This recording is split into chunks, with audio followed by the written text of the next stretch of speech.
Tired of manually transferring Google Sheet data to WhatsApp?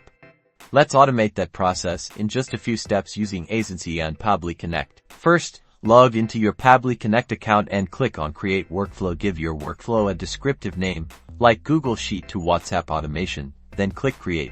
Next, select Google Sheets as your trigger app. Choose New Spreadsheet row as the trigger event. Connect your Google account and select the specific spreadsheet and sheet containing the data you want to use.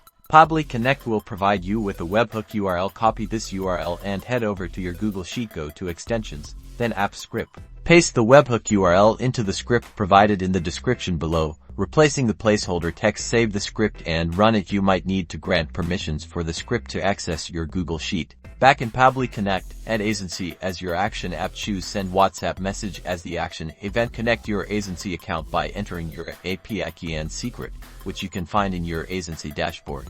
Now, map the data from your Google Sheet to the Aisensy WhatsApp message template. Select the recipient's phone number from your spreadsheet data. Customize your message using the available fields from your Google Sheet. This allows you to personalize each message based on the spreadsheet information. Finally, click Save and send test request to test your integration. If everything is set up correctly, you should receive a test WhatsApp message. Then turn on the toggle button on the top right of your workflow. Congratulations! You've successfully connected Google Sheets to WhatsApp using Aisensy and Pabbly Connect.